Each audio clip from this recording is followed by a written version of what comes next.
La casa se veía más pequeña de lo que Diana recordaba. Tal vez porque ella había crecido, o tal vez porque ahora sabía la verdad.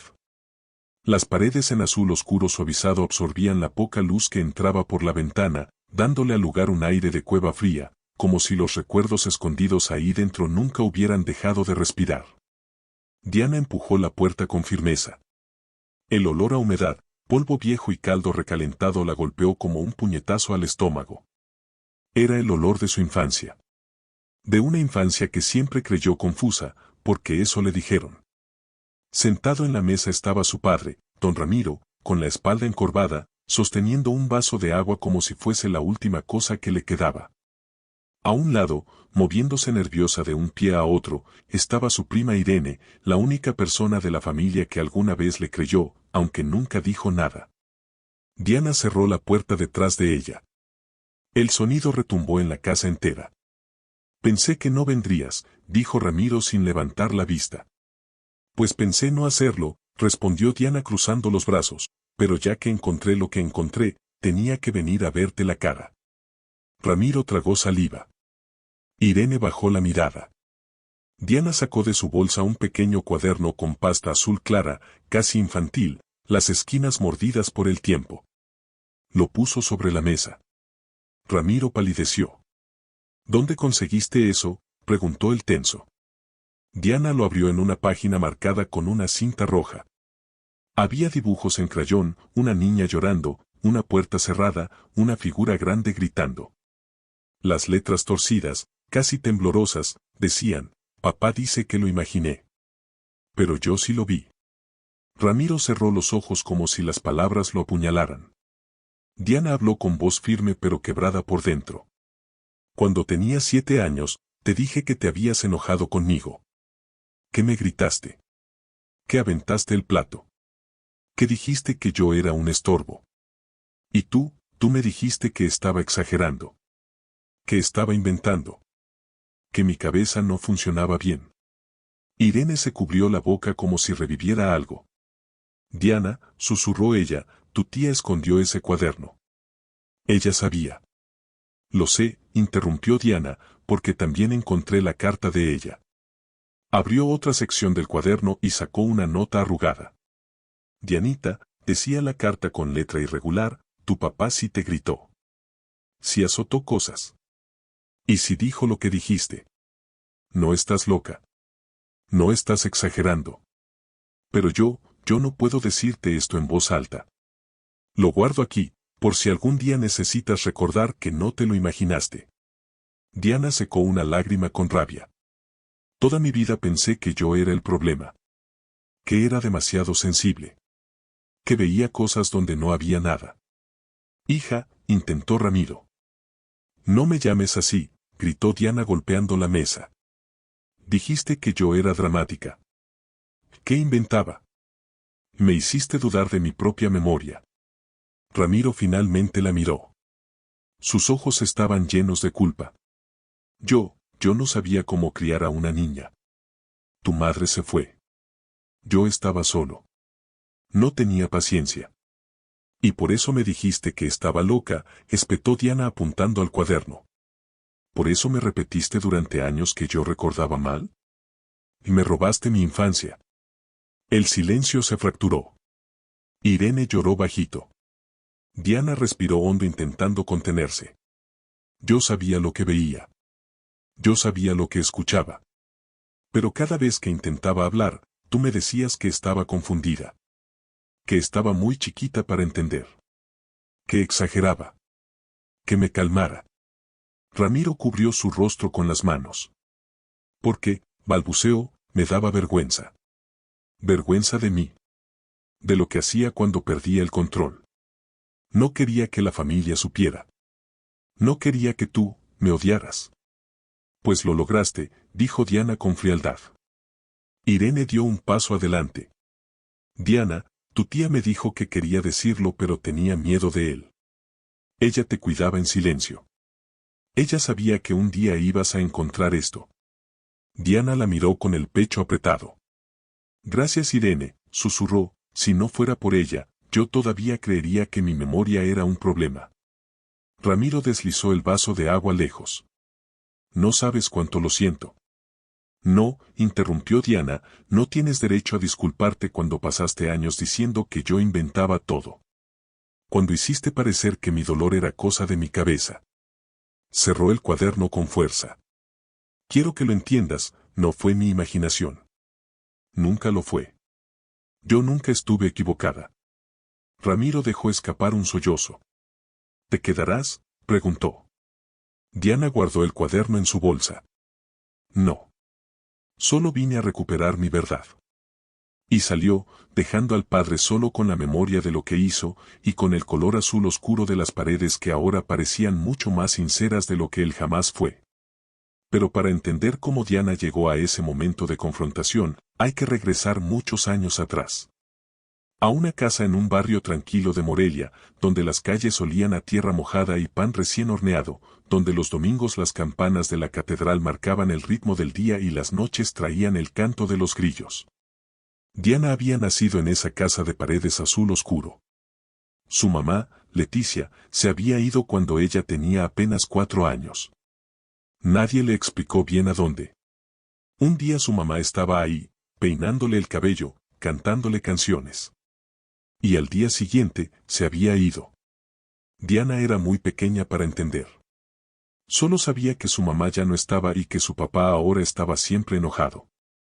Don Ramiro trabajaba como contador en una oficina del gobierno. Era un hombre serio, de pocas palabras, con el ceño siempre fruncido y las manos siempre ocupadas con papeles y cuentas. Después de que Leticia se fue, Ramiro se volvió más duro, más distante, más impaciente. Diana creció tratando de ser invisible. Aprendió desde muy pequeña que era mejor no hacer ruido, no pedir cosas, no molestar. Porque cuando molestaba a su papá, él se enojaba. Y cuando se enojaba, gritaba. Aventaba cosas. Decía palabras que cortaban como cuchillos. Eres una carga. Eres un problema. Ojalá tu madre te hubiera llevado con ella. Diana escuchaba esas palabras y se encogía por dentro. Intentaba ser mejor. Intentaba no hacer enojar a su papá. Pero nada funcionaba. Siempre había algo mal. Si sacaba buenas calificaciones, no era suficiente. Si ayudaba en la casa, lo hacía mal. Si lloraba, era una llorona. Si no lloraba, era una desagradecida. No había forma de ganar. No había forma de ser lo que él necesitaba que fuera. Y Diana, con apenas 7 años, ya se sentía como un error caminante. Como alguien que no debería existir. Un día, cuando Diana tenía 7 años, pasó algo que la marcaría para siempre. Fue un sábado por la mañana. Diana estaba sentada en la mesa del comedor dibujando en su cuaderno. Era un cuaderno nuevo que su tía Beatriz le había regalado para su cumpleaños, con pasta azul clara y hojas blancas que olían a nuevo. Diana amaba dibujar. Era su escape. En sus dibujos podía crear mundos donde todo era bonito y nadie gritaba. Ese día estaba dibujando una casa con flores y un sol sonriente. Ramiro entró a la cocina de mal humor. Había tenido problemas en el trabajo. Su jefe lo había regañado por un error en las cuentas. Llegó a casa con los hombros tensos y el rostro rojo. Vio a Diana dibujando. «No tienes nada mejor que hacer», le espetó. Diana lo miró confundida. «Estoy dibujando, papá». Ramiro tomó el cuaderno y lo vio. «Puras tonterías. Deberías estar estudiando, no perdiendo el tiempo con estas babosadas». Diana sintió que las lágrimas le subían. «Pero ya hice mi tarea». Ramiro aventó el cuaderno sobre la mesa. «Siempre tienes una excusa para todo. ¿Verdad? Siempre justificándote». Diana no sabía qué decir. Solo miraba a su papá con ojos grandes y asustados. Ramiro fue a la cocina y empezó a buscar algo para desayunar. Abrió el refrigerador con brusquedad. «¿Por qué no hay nada preparado?», gritó. «Porque», Diana tragó saliva, «porque usted dijo que hoy íbamos a desayunar pan de la panadería». Ramiro azotó la puerta del refrigerador. «Siempre estás confundiendo las cosas». «Yo nunca dije eso». Diana sabía que sí lo había dicho. Lo recordaba claramente. Pero cuando vio la rabia en los ojos de su papá, dudó. Tal vez sí se estaba confundiendo. Tal vez su memoria le fallaba. Tal vez ella era el problema. Ramiro sacó un plato de la alacena y lo puso sobre el mostrador con tanta fuerza que Diana pensó que se iba a romper. Tú eres un estorbo, dijo, un estorbo en mi vida. Sería más fácil si no estuvieras aquí. Diana sintió que algo se rompía dentro de ella. Se levantó de la mesa y corrió a su cuarto. Se tiró en su cama y lloró hasta que no le quedaron más lágrimas. Esa tarde, su tía Beatriz vino a visitarlos. Beatriz era la hermana menor de Leticia, la mamá de Diana. Después de que Leticia se fue, Beatriz había intentado mantener contacto con Diana, visitándola cuando podía, trayéndole regalos, intentando llenar aunque fuera un poquito el hueco que su hermana había dejado. Cuando llegó, encontró a Diana en su cuarto con los ojos rojos e hinchados. «Mija, ¿qué pasó?», preguntó Beatriz sentándose en la orilla de la cama. Diana le contó todo. Le contó cómo su papá le había gritado. Cómo había azotado el plato. Cómo le había dicho que era un estorbo. Beatriz escuchó con el corazón apretado. Abrazó a Diana. «No eres un estorbo, mija. Tu papá está pasando por un momento difícil. No es excusa para tratarte así, pero», suspiró, «a veces los adultos no saben manejar sus emociones». «Pero me dijo cosas horribles», sollozó Diana. «Lo sé», respondió Beatriz, «lo sé. Y no está bien». Más tarde, Beatriz habló con Ramiro en la sala. Diana alcanzaba a escuchar sus voces desde su cuarto. «Ramiro, le gritaste a la niña». «Estaba molesto», respondió Ramiro con voz áspera. «Eso no te da derecho», insistió Beatriz. «Es una niña. No entiende por qué le gritas. Además le dijiste cosas muy feas». Ramiro guardó silencio por un momento. Luego dijo, «No le dije nada malo. Solo la regañé porque estaba perdiendo el tiempo». Beatriz suspiró.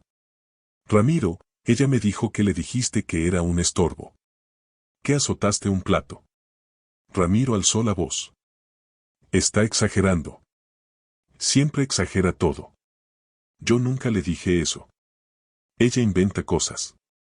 Diana escuchó esto desde su cuarto y se quedó paralizada. Su papá estaba diciendo que ella mentía. Que inventaba. Pero ella sabía lo que había escuchado. Sabía lo que había pasado. ¿Verdad? O tal vez su papá tenía razón. Tal vez ella sí estaba exagerando. Tal vez su memoria no era confiable. Beatriz no insistió más. Se fue poco después con una mirada de preocupación. Y Diana se quedó sola con la duda sembrada en su mente. ¿Había exagerado? ¿Se había imaginado las cosas?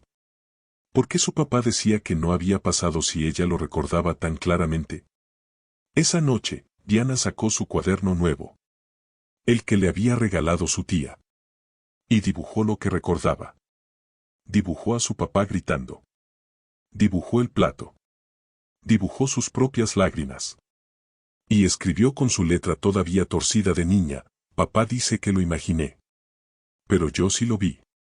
Ese fue solo el principio. Porque a partir de ese día, ese patrón se repitió una y otra vez. Ramiro perdía la paciencia. Gritaba. Decía cosas hirientes. Y luego, cuando Diana intentaba hablar de ello, él negaba todo. «No pasó así. Estás exagerando. Tu cabeza te está jugando trucos. Eres muy dramática». Y poco a poco, Diana empezó a dudar de todo. De su memoria. De su percepción. De su propia cordura. Cuando tenía 8 años, Ramiro le gritó frente a unos vecinos que ella era una niña problema. Diana lloró toda la tarde.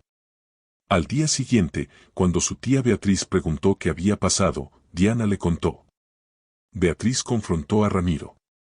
¿Le gritaste a Diana frente a los vecinos? Ramiro negó con la cabeza. No le grité. Solo le llamé la atención porque se estaba portando mal. Diana, que escuchaba la conversación, sintió que el piso se movía bajo sus pies. Su papá decía una cosa. Ella recordaba otra. ¿Quién tenía razón? Si su propio papá decía que no había pasado, tal vez ella sí se lo estaba imaginando. Tal vez su cabeza no funcionaba bien. A los 9 años, Ramiro olvidó su cumpleaños. Diana esperó todo el día. Esperó un pastel, una felicitación, algo. Pero nada llegó. Cuando su tía Beatriz llamó por teléfono para felicitarla, Diana lloró. Mi papá se olvidó de mi cumpleaños, le dijo. Beatriz se enojó. Habló con Ramiro. Olvidaste el cumpleaños de Diana. Ramiro respondió con tono molesto. No lo olvidé. Le dije feliz cumpleaños en la mañana. Diana frunció el ceño. Eso no había pasado. Ella había estado toda la mañana esperando que su papá dijera algo y nunca lo hizo. Pero su papá decía que sí. Y su tía parecía creerle a él. Diana empezó a preguntarse si había estado dormida cuando su papá le dijo feliz cumpleaños. O si lo había escuchado pero no lo registró. Su mente se sentía como un colador, dejando escapar pedazos de realidad. Ya no confiaba en lo que veía, en lo que escuchaba, en lo que sentía. Todo era confuso. Todo era dudoso. Y ella era el problema. Ella era la que no recordaba bien. Ella era la que exageraba. Ella era la dramática.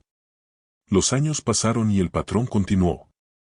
Cada vez que Ramiro la lastimaba con palabras o acciones, y luego negaba que hubiera pasado, Diana se hundía más en la confusión. Empezó a creer que realmente estaba loca. Que su cerebro no funcionaba como debía. Que no podía confiar en sí misma. En la escuela era callada y retraída. No tenía muchas amigas. Las otras niñas la veían rara, distante, como si estuviera en su propio mundo. Y en cierta forma lo estaba. Vivía en un mundo donde la realidad era inestable, donde lo que pasaba hoy podía ser negado mañana, donde su palabra valía menos que nada. Las maestras a veces se preocupaban. Diana parece muy triste, le decían a Ramiro en las juntas. Ramiro sonreía y decía, es muy sensible. Muy imaginativa. A veces se inventa problemas donde no los hay. Y las maestras asentían, creyéndole. Porque los adultos siempre les creen a otros adultos. Los niños son los que exageran, los que inventan, los que no entienden. Diana escuchaba estas conversaciones y se sentía más y más pequeña. Más y más invisible. Más y más rota. Cuando tenía 11 años, algo pasó que casi la quiebra completamente. Ramiro llegó a casa borracho un viernes por la noche. Diana estaba en la sala haciendo su tarea. Él entró tambaleándose, con los ojos rojos y el aliento apestando a tequila. Diana, dijo arrastrando las palabras, ven acá. Diana se levantó nerviosa. ¿Qué pasa, papá? Ramiro se sentó pesadamente en el sillón. ¿Sabes qué? Dijo, tu madre se fue porque no te quería. Se fue porque tú eras muy latosa. Muy chillona. No te aguantaba. Las palabras cayeron sobre Diana como piedras. ¿Qué? Su papá siguió hablando. Si no hubiera sido tan problema, ella se hubiera quedado. Pero eras insoportable. Llorona. Berrinchuda. La ahuyentaste. Diana sintió que no podía respirar. ¿Mi mamá se fue por mi culpa? Ramiro asintió con la cabeza. Todo es tu culpa. Diana corrió a su cuarto llorando. Se tiró en su cama y lloró hasta quedarse dormida. Al día siguiente, cuando su tía Beatriz vino de visita, Diana le contó lo que su papá había dicho. Que su mamá se había ido por culpa de ella. Beatriz se puso pálida. Eso no es verdad, mija. Tu mamá no se fue por tu culpa. Se fue porque, Beatriz dudó, porque tenía sus propios problemas. Beatriz confrontó a Ramiro. ¿Le dijiste a Diana que Leticia se fue por culpa de ella? Ramiro frunció el ceño. Yo. No. Nunca le dije eso. Diana está confundiendo las cosas otra vez. Pero yo se lo escuché decir anoche, insistió Diana con voz temblorosa. Ramiro la miró con expresión de cansancio. Diana, yo estaba muy cansado anoche. Llegué y me fui directo a dormir. No hablé contigo. Estás soñando las cosas. Diana se quedó muda. ¿Había sido un sueño? Pero se sentía tan real. Recordaba cada palabra. Recordaba el olor a alcohol. Recordaba cómo su papá arrastraba las palabras. Pero él decía que no había pasado. Beatriz miró a Diana con preocupación. Después se llevó a Ramiro aparte. Ramiro, esa niña está confundida. Necesita ayuda. Ramiro asintió. Lo sé. Voy a llevarla con un doctor. Tal vez tiene algún problema de memoria. Y así fue como Diana, a los 11 años, terminó en el consultorio de un psicólogo. Un hombre mayor con lentes gruesos y una sonrisa condescendiente. El psicólogo habló principalmente con Ramiro. Me dice que la niña inventa cosas. Que confunde la realidad con sus sueños. Ramiro asintió gravemente. Sí, doctor. Estoy muy preocupado por ella. El psicólogo hizo algunas pruebas con Diana. Le mostró imágenes. Le hizo preguntas. Al final, le dijo a Ramiro, la niña tiene una imaginación muy activa. Es común en niños sensibles. Necesita aprender a diferenciar entre lo real y lo imaginario. Le voy a dar unos ejercicios. Diana salió de ese consultorio sintiendo que había sido confirmada como loca. Hasta un doctor decía que ella confundía las cosas. Que su imaginación era demasiado activa. Que no podía confiar en su propia mente. A partir de ese día, Diana dejó de confiar en sí misma completamente. Cuando su papá le gritaba y luego negaba haberlo hecho, ella ya no discutía. Simplemente aceptaba que tal vez se lo había imaginado. Cuando él decía cosas hirientes y luego pretendía que nunca las había dicho, ella se preguntaba si había soñado todo. Se volvió una niña silenciosa, siempre dudando, siempre insegura. En la escuela su rendimiento bajó. No podía concentrarse. Su mente estaba siempre ocupada tratando de descifrar qué era real y qué no. Las maestras la mandaron con el orientador escolar. Diana, ¿está todo bien en casa?, le preguntaba a la orientadora, una mujer joven de voz suave. Diana quería decirle todo. Quería contarle sobre los gritos, sobre las negaciones, sobre cómo su papá la hacía sentir loca. Pero tenía miedo. ¿Y si la orientadora tampoco le creía? ¿Y si llamaba a su papá y él decía que ella estaba inventando? Todo está bien, respondió Diana. Solo estoy cansada. Su tía Beatriz era la única que parecía ver algo de lo que pasaba. Pero incluso ella tenía límites. Beatriz había hablado varias veces con Ramiro, pero él siempre tenía una explicación. Siempre hacía parecer que Diana era el problema. Y Beatriz, aunque quería a su sobrina, no sabía qué hacer. No tenía pruebas. Solo tenía la palabra de una niña contra la de un adulto. Y en esas situaciones, los adultos casi siempre ganan. Lo que Beatriz sí hizo fue escribir. Escribió notas sobre las cosas que Diana le contaba. Las fechas. Los incidentes. Lo que Ramiro negaba. No sabía para qué las escribía.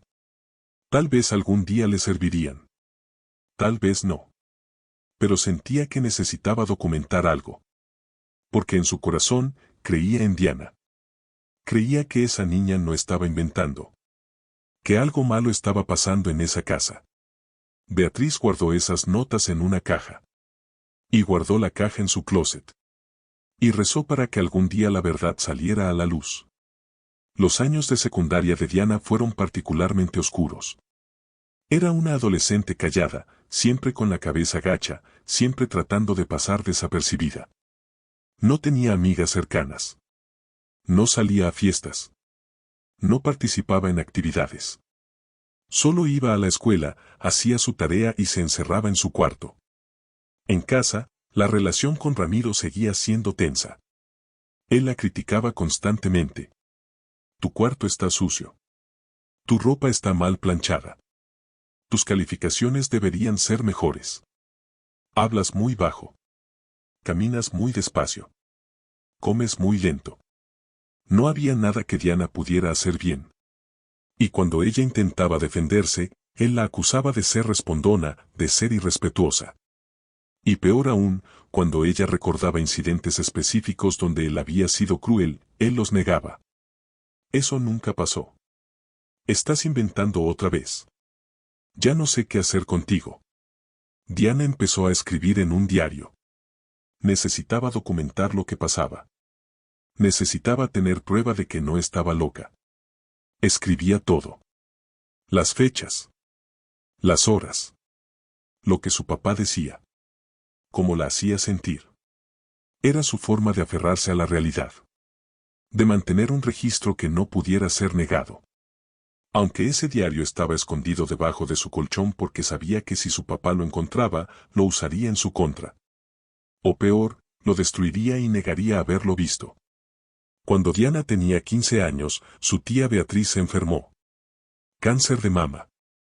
Fue rápido y agresivo. En 6 meses, Beatriz pasó de ser una mujer vibrante a estar postrada en una cama de hospital. Diana la visitaba cuando podía. Beatriz, delgada y pálida, sostenía su mano. «Mija», le decía con voz débil, «siento no haber podido ayudarte más». «Tú me ayudaste, tía», respondía Diana. «Fuiste la única que me escuchó». Beatriz negaba con la cabeza. «Debí hacer más. Debí», tosía, «debí denunciar a tu papá.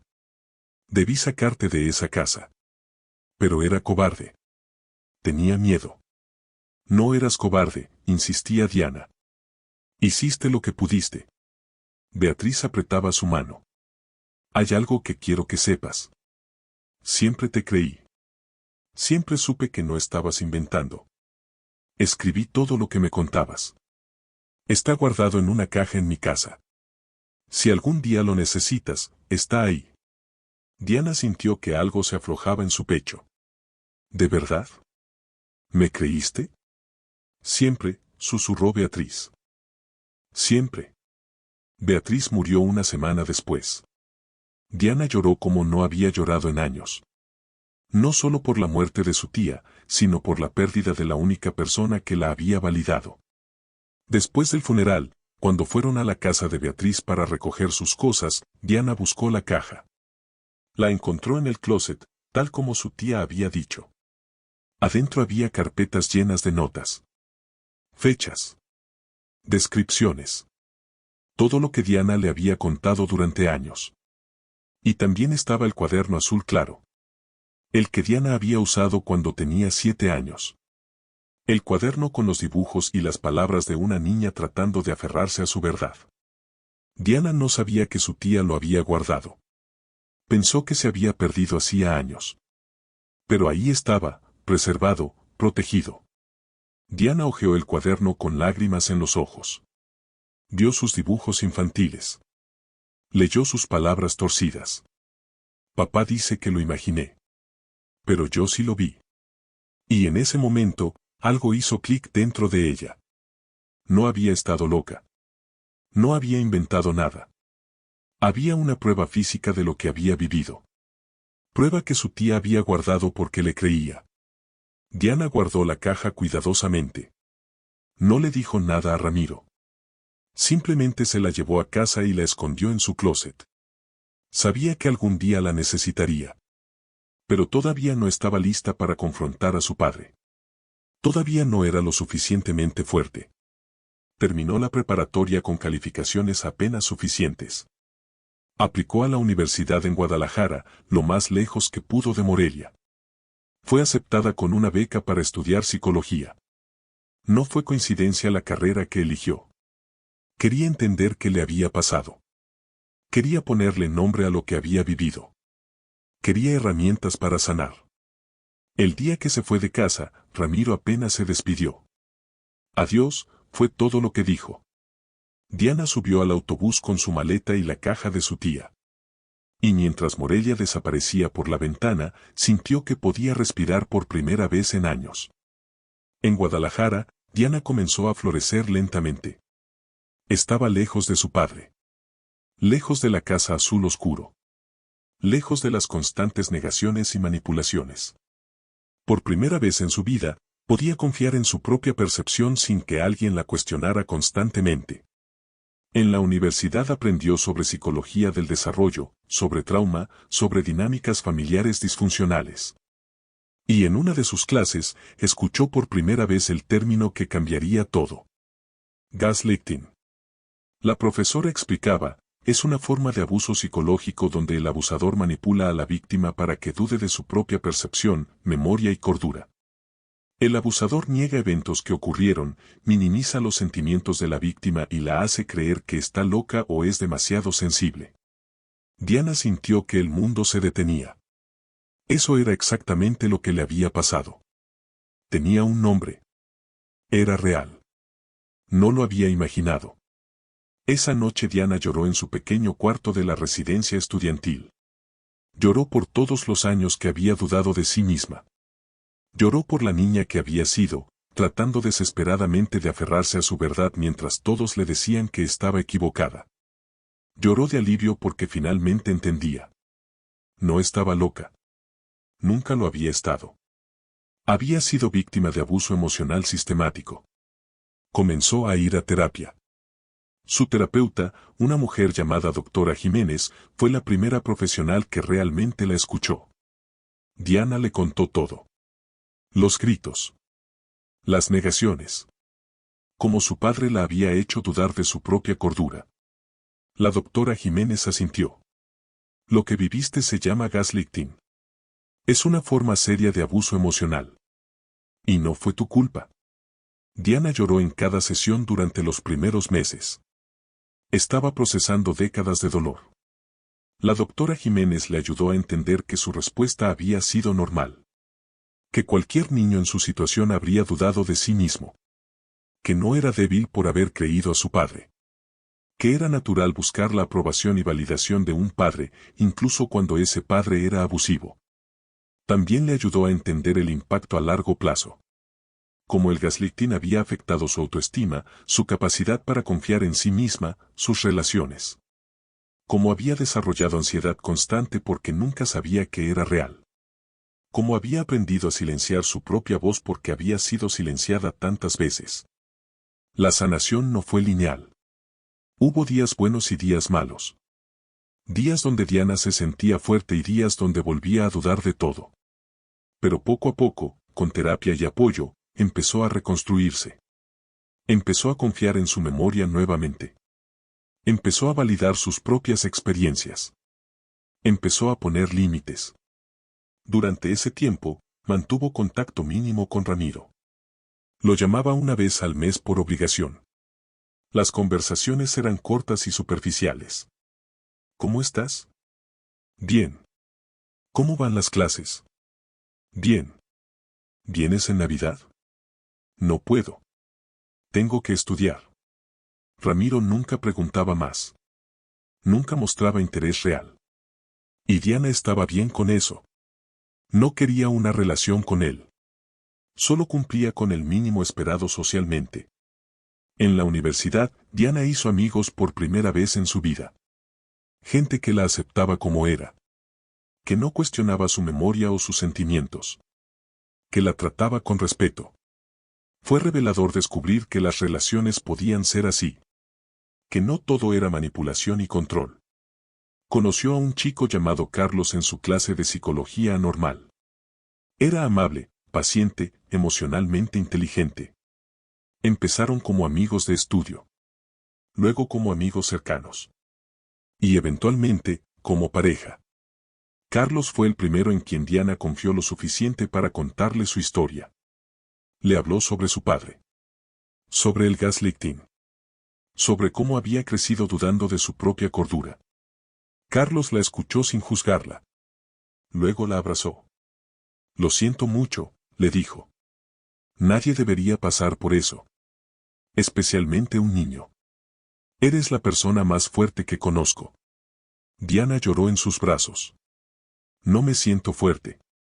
Pero lo eres, insistió Carlos. Sobreviviste. Estás aquí. Estás sanando. Eso es fortaleza. Con Carlos, Diana aprendió cómo era una relación sana. Aprendió que los desacuerdos no tenían que terminar en gritos. Que podía expresar sus sentimientos sin ser llamada dramática. que su palabra tenía valor, que merecía ser escuchada y creída. Fue sanador de formas que no esperaba. Se graduó de la licenciatura con honores. Decidió hacer la maestría en trauma y salud mental. Su tesis fue sobre el impacto a largo plazo del gaslighting en la infancia. Investigó, entrevistó a otras víctimas, documentó patrones. Y con cada historia que escuchaba, se validaba más a sí misma. No estaba sola. Miles de personas habían vivido lo mismo. Y todas tenían las mismas dudas, los mismos miedos, la misma confusión. Durante la maestría, Diana empezó a trabajar en una clínica que atendía a víctimas de abuso doméstico. Muchas de las mujeres que atendía habían sido víctimas de gaslighting por parte de sus parejas. Diana las escuchaba con empatía profunda. Entendía exactamente lo que sentían. La confusión. La duda. La sensación de estar volviéndose loca. Y les daba lo que ella nunca tuvo de niña, validación. Te creo, les decía. Lo que viviste fue real. Y no fue tu culpa. Ver a esas mujeres sanar, ver cómo recuperaban su confianza en sí mismas, le daba propósito a Diana.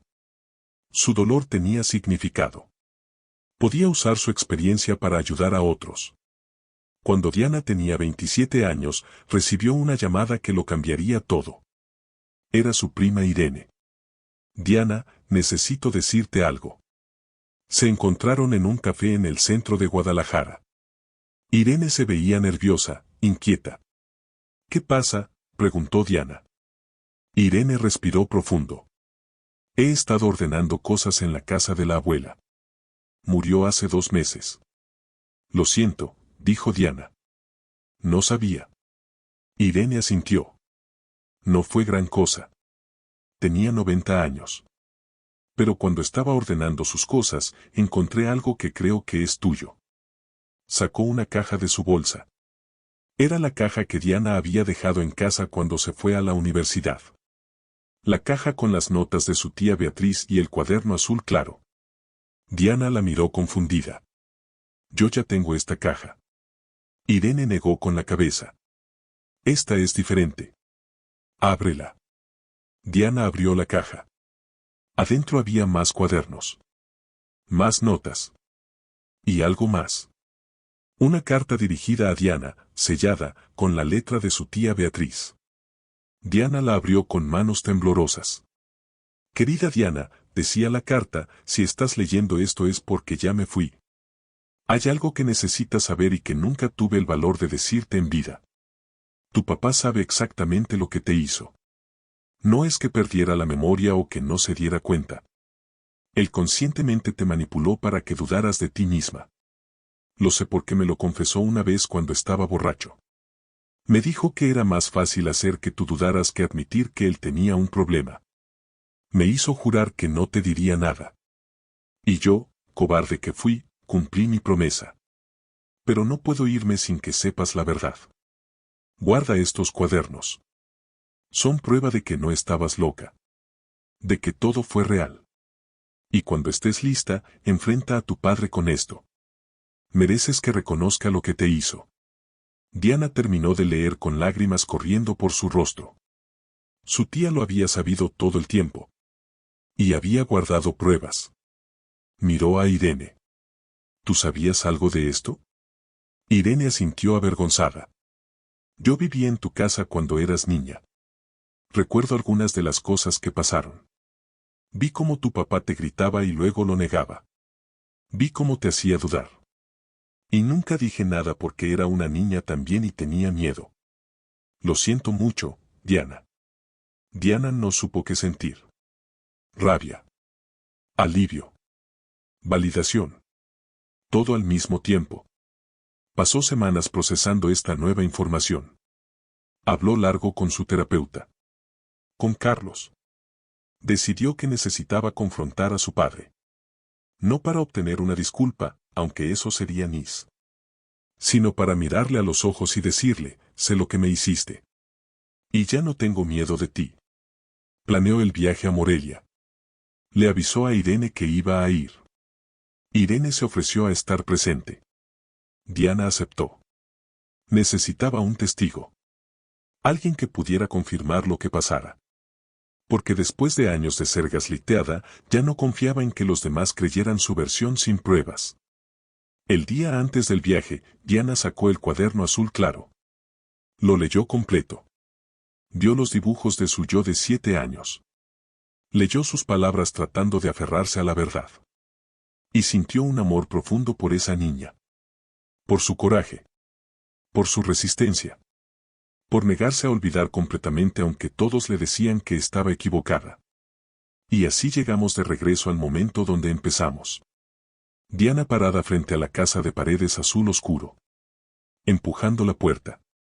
Enfrentando a Ramiro con el cuaderno sobre la mesa. Mostrándole la prueba física de su abuso. Diciéndole las palabras que había necesitado decir durante años: yo nunca estuve equivocada. Ahora, después de esa confrontación, Diana estaba en el autobús de regreso a Guadalajara. El cuaderno descansaba en su regazo. Miraba por la ventana viendo pasar el paisaje. Y por primera vez en su vida, se sentía completamente libre. No porque su padre hubiera pedido perdón, aunque lo había hecho. No porque la situación se hubiera resuelto perfectamente, porque no fue así.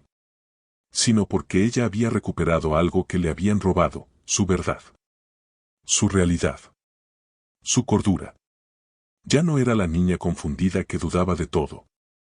Era una mujer que sabía lo que había vivido. Que tenía pruebas. Que podía confiar en sí misma. Carlos la esperaba en la estación. Cuando la vio, la abrazó fuerte. ¿Cómo estuvo?, preguntó. Difícil, respondió Diana, pero necesario. Le mostró el cuaderno. Carlos lo hojeó con cuidado, como si fuera algo sagrado. En cierta forma lo era. Esta niña es increíble, dijo señalando los dibujos. Luchó por su verdad cuando nadie le creía. Diana sonrió con lágrimas en los ojos. Sí, lo hizo. Y ahora yo voy a seguir esa lucha por ella. Los días siguientes fueron de procesamiento. Diana escribió en su diario todo lo que había sentido durante la confrontación. El miedo antes de entrar a la casa. La rabia al ver a su padre. La validación al mostrarle las pruebas.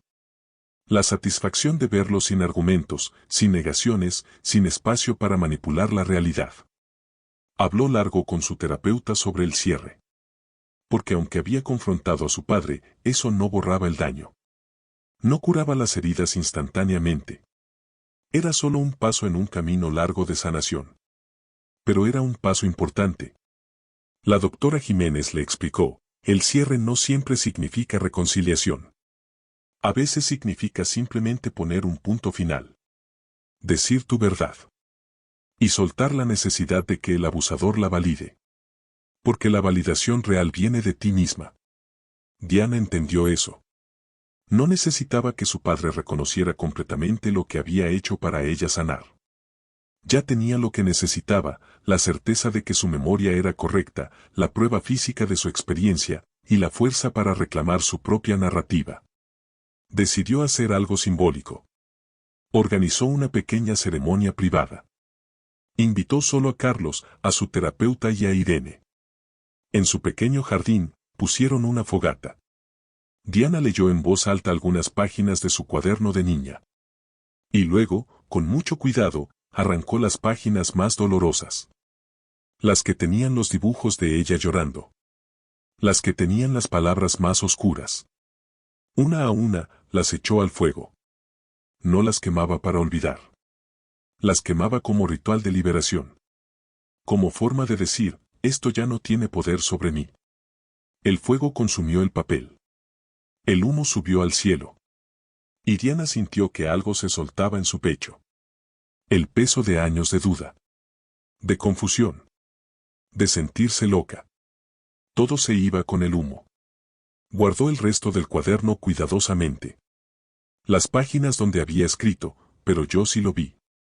Esas no las quemaría nunca. Eran testimonio de su verdad. Prueba de su resistencia. Recordatorio de que incluso cuando nadie le creía, ella no había soltado completamente su realidad. Diana decidió usar su experiencia para ayudar a otros. Empezó un grupo de apoyo para víctimas de gaslighting. Se reunían una vez por semana en un espacio comunitario. Venían personas de todas las edades. Algunos habían sido gaslighteados por padres, como Diana. Otros por parejas. Otros por jefes o amigos. Pero todos compartían la misma historia: alguien había manipulado su percepción de la realidad hasta hacerlos dudar de su propia cordura. En el grupo, Diana facilitaba las conversaciones. Creaba un espacio seguro donde todos podían compartir sin ser juzgados. Y lo más importante, donde todos eran creídos. Te creo, era la frase que más se escuchaba en esas reuniones. Y cada vez que alguien la decía, Diana veía cómo los ojos de la otra persona se llenaban de lágrimas. Porque a veces, esas dos palabras son lo único que una víctima necesita escuchar. Diana también empezó a dar talleres sobre gaslighting. En universidades, en centros comunitarios, en conferencias de salud mental. Explicaba qué era. Cómo reconocerlo. Cómo protegerse. Y siempre compartía su propia historia. No con todos los detalles, pero sí lo suficiente para que otros supieran que no estaban solos. La respuesta fue abrumadora. Después de cada taller, personas se acercaban a ella llorando. Yo pensé que estaba loca. Ahora entiendo lo que me pasó.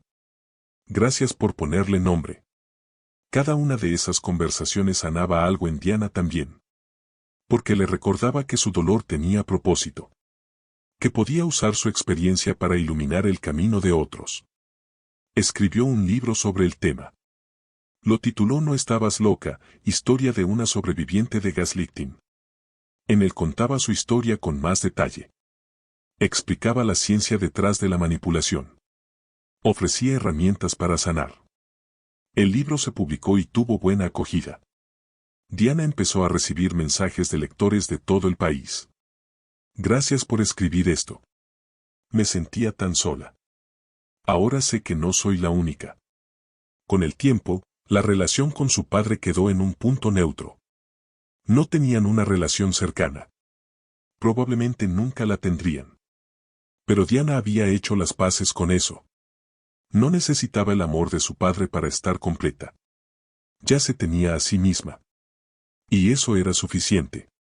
Ramiro intentó acercarse algunas veces. Le mandaba mensajes. La llamaba ocasionalmente. Siempre con el mismo tono de arrepentimiento. Siento mucho lo que te hice. Diana respondía con distancia educada. Gracias por decirlo. Pero no estoy lista para más que esto. Y Ramiro lo aceptaba. Sabía que no tenía derecho a pedir más. Que el daño que había causado no se reparaba con disculpas. Que Diana estaba en su derecho de mantener distancia. Cuando Diana tenía 32 años, se casó con Carlos. Fue una boda pequeña en un jardín en las afueras de Guadalajara. Invitaron solo a amigos cercanos y algunos familiares. Ramiro no fue invitado. Diana no sintió culpa por eso. Era su día. Y quería estar rodeada solo de gente que la amaba genuinamente. Irene sí fue. Y durante la recepción, se acercó a Diana. Estoy tan orgullosa de ti, le dijo. Mira todo lo que has construido a pesar de todo. Diana la abrazó. Gracias por estar ahí, por creerme, por ser testigo. Irene tenía lágrimas en los ojos. Debí haber hecho más cuando eras niña. Hiciste lo que pudiste, respondió Diana. Y al final, me ayudaste a encontrar la verdad. Eso es lo que importa. Diana y Carlos se fueron de luna de miel a Oaxaca. Era irónico, volver al estado donde Diana había nacido, pero esta vez como mujer libre, con su esposo, creando memorias nuevas y felices que reemplazarían las oscuras. Visitaron los mercados. Comieron tlayudas y bebieron mezcal. Caminaron por las calles coloniales. Y Diana sintió que estaba reclamando ese lugar. Ya no era solo el sitio de su trauma. También podía ser lugar de alegría. Un año después, Diana abrió su propia práctica terapéutica. Se especializó en trauma complejo y abuso emocional. Su consultorio se llenó rápidamente. Había mucha necesidad. Mucha gente cargando heridas invisibles que nadie validaba. Y Diana les daba lo que ella había necesitado, un espacio seguro, validación, herramientas para sanar. Con cada cliente que ayudaba, sanaba un poco más su niña interior. Cada vez que le decía a alguien, no estás exagerando, tu dolor es real, era como decírselo a su yo de 7 años. Cuando Diana tenía 35 años, Ramiro se enfermó. Tuvo un derrame cerebral que lo dejó parcialmente paralizado. Irene la llamó para contárselo. Está en el hospital. Pregunta por ti. Diana sintió emociones conflictivas. Parte de ella sentía lástima. Otra parte sentía que era justicia poética. La parte más sabia de ella simplemente sentía indiferencia. ¿Vas a ir?, preguntó Irene. Diana lo pensó. No, respondió finalmente. Ya hice mi cierre con él. No le debo más de mi tiempo o energía. Irene entendió. Está bien. Solo quería que supieras. Diana colgó y se quedó sentada en silencio. Carlos se acercó. ¿Estás bien? Diana asintió. Sí. Por primera vez en mi vida, realmente estoy bien. No fue al hospital. No visitó a Ramiro. No porque fuera cruel, sino porque había aprendido que poner límites era acto de amor propio. Que no tenía que sacrificar su paz mental por obligaciones sociales. Que podía elegir dónde ponía su energía. Y eligió no ponerla en un hombre que le había robado años de su vida. Ramiro se recuperó parcialmente. Quedó con dificultades para hablar y moverse. Irene lo cuidaba, junto con una enfermera. Diana mandó dinero para ayudar con los gastos médicos. Era lo único que sentía que debía hacer. Lo demás, la presencia, el cuidado emocional, eso no lo podía dar. Y estaba en paz con esa decisión. Los años siguientes trajeron más crecimiento. Diana se convirtió en voz reconocida en el campo de trauma y abuso emocional. Publicó más libros. Dio conferencias internacionales. Apareció en podcast y entrevistas. Su mensaje siempre era el mismo: el abuso emocional es real, el gaslighting destruye vidas y las víctimas merecen ser creídas y apoyadas. Se convirtió en mentora de jóvenes terapeutas. Les enseñaba no solo las técnicas, sino también la importancia de validar a sus clientes. De nunca hacerlos dudar de su realidad. De ser el adulto que ella no tuvo cuando era niña. Una tarde, mientras organizaba su consultorio, Diana encontró el cuaderno azul claro. Lo había guardado en un cajón especial. Lo sacó y lo hojeó. Los dibujos de crayón. Las letras torcidas. Papá dice que lo imaginé. Pero yo sí lo vi. Tocó las páginas con ternura. Tenías razón, pequeña, le dijo a su yo de 7 años. Siempre tuviste razón. Y nunca debiste dudar. Pero lo lograste. Sobreviviste. Y mira todo lo que construimos juntas. Guardó el cuaderno nuevamente. Ya no lo necesitaba mirar tan seguido. Su verdad estaba firmemente establecida ahora. Pero lo guardaba como recordatorio. Como testimonio. Como prueba de que incluso en la oscuridad más profunda, una chispa de verdad puede sobrevivir. Diana nunca tuvo hijos. Fue decisión consciente. Tenía miedo de repetir patrones, aunque racionalmente sabía que era diferente a su padre. Pero también sentía que su propósito se cumplía de otras formas. A través de sus clientes. De los miembros de su grupo de apoyo. De los lectores de sus libros. Estaba criando a cientos de niños interiores heridos, dándoles lo que necesitaban para sanar. Cuando Diana tenía 40 años, Ramiro murió. Irene la llamó con la noticia. Fue pacífico, dijo. Se durmió y ya no despertó. Diana sintió una mezcla extraña. No tristeza exactamente. Tal vez alivio. El cierre final. ¿Habrá funeral?, preguntó. Sí, este sábado. Diana lo pensó. Iré, decidió. No por él. Sino para cerrar ese capítulo completamente. El funeral fue pequeño. Ramiro no había tenido muchos amigos. Había vivido sus últimos años aislado, cuidado por Irene y la enfermera. Diana llegó vestida de negro. Se sentó atrás. No lloró. Solo observaba. Cuando tocó dar los elogios, nadie se levantó.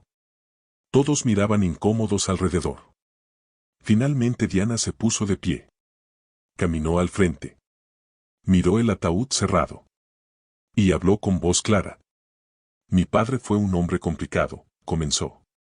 Cometió errores graves. Me lastimó profundamente. Y por muchos años, viví con ese dolor.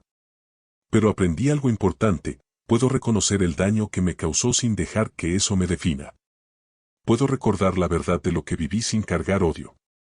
Puedo soltar y seguir adelante. Hizo una pausa. Si hay algo que su vida me enseñó, fue la importancia de la verdad. De creer en mi propia experiencia. De validar mi realidad.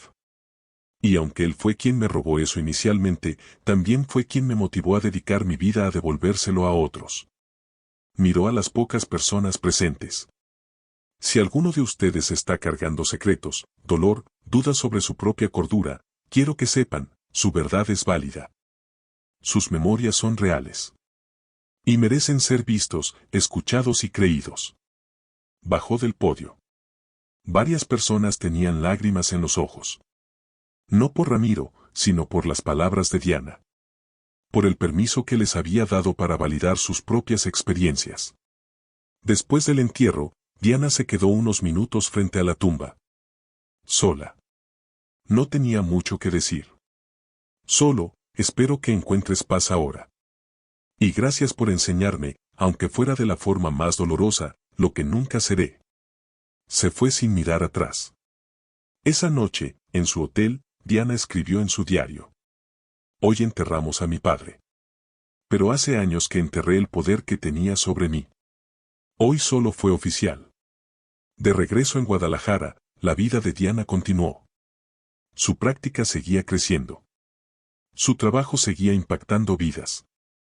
Su matrimonio con Carlos seguía siendo fuerte y amoroso. Había construido exactamente la vida que necesitaba. Una vida basada en verdad, en autenticidad, en validación mutua. Una vida donde su voz importaba. Donde sus memorias eran respetadas.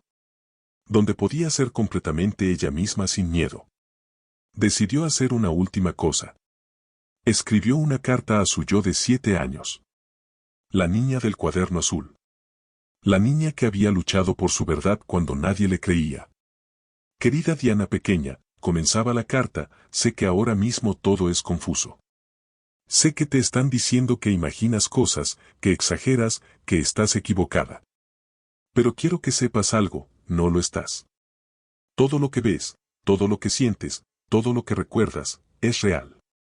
Tu papá te está mintiendo. Y no es tu culpa que lo haga. Sé que esto es aterrador. Sé que quisieras que alguien te creyera. Y quiero que sepas que alguien te cree. Yo. Tu yo del futuro. La mujer en la que te convertirás. Te creo completamente. Y estoy tan orgullosa de ti por aferrarte a la verdad aunque todos te digan que la sueltes. Esa pequeña chispa de resistencia en ti, esa negativa a aceptar completamente las mentiras, eso es lo que nos salva. Eso es lo que nos mantiene cuerdas hasta que podamos escapar. Quiero que sepas que lo logramos. Salimos de esa casa. Fuimos a la universidad. Nos convertimos en terapeuta. Ayudamos a otras personas que pasaron por lo mismo. Encontramos amor real. Construimos una vida hermosa. Y todo porque tú, pequeña Diana, te negaste a soltar completamente tu verdad. Gracias por ser valiente. Gracias por resistir. Gracias por sobrevivir. Todo lo bueno que tenemos ahora es porque tú aguantaste. Te amo. Siempre te amaré. Y nunca, nunca más dudaré de ti. Con todo mi corazón, Diana adulta. Dobló la carta y la guardó en el cuaderno azul claro. Junto a los dibujos de crayón y las letras torcidas. Junto a las palabras, papá dice que lo imaginé. Pero yo sí lo vi. Y justo debajo, con su letra adulta, Diana escribió una línea más, y tenías razón. Siempre tuviste razón. Guardó el cuaderno en un lugar especial en su oficina, donde podía verlo cuando necesitaba recordar. Recordar de dónde venía. Recordar lo que había superado. Recordar que la verdad siempre, siempre vale la pena luchar por ella. Si esta historia resonó contigo, si tú también has dudado de tu propia cordura porque alguien te hizo sentir loco, si has vivido siendo gaslightado y manipulado, quiero que sepas algo fundamental: no estás exagerando. Tu dolor es real. Tus memorias son válidas. Y mereces ser creído. El gaslighting es una forma seria de abuso emocional que puede destruir tu sentido de realidad, tu autoestima, tu capacidad de confiar en ti mismo. Pero también quiero que sepas que puedes sanar. Puedes recuperar tu verdad. Puedes reconstruir tu confianza en tu propia percepción. Si estás en una relación donde constantemente te hacen dudar de lo que ves, oyes o sientes, busca ayuda. Habla con alguien en quien confíes. Escribe las cosas que pasan, con fechas y detalles, porque los registros son más difíciles de negar. Y sobre todo, confía en ti mismo. Tu intuición es válida. Tus sentimientos son reales. Y mereces estar en relaciones donde tu palabra sea respetada. Diana lo logró. Salió de la oscuridad. Recuperó su verdad. Construyó una vida hermosa. Y tú también puedes. No importa cuántos años hayas estado dudando de ti mismo. No importa cuántas veces te hayan dicho que exageras. No importa cuánto daño se haya hecho. Siempre hay esperanza. Siempre hay camino hacia la sanación. Y siempre, siempre vale la pena recuperar tu verdad. Si estas historias te tocan el corazón, si te hacen reflexionar sobre tu propia vida, si te dan esperanza de que la sanación es posible, te invito a suscribirte al canal Historias para Distraerte. Aquí compartimos historias reales de personas que han enfrentado situaciones difíciles y han encontrado la fuerza para superarlas. Subimos videos nuevos todos los días, cada uno con una historia diferente que te recordará que no estás solo en tu dolor, que tu experiencia es válida, que mereces amor y respeto. Suscríbete ahora y activa la campanita para no perderte ninguna historia. Porque todos necesitamos recordar que somos más fuertes de lo que creemos, que nuestra verdad importa y que siempre hay esperanza. Te esperamos en la próxima historia. Hasta pronto.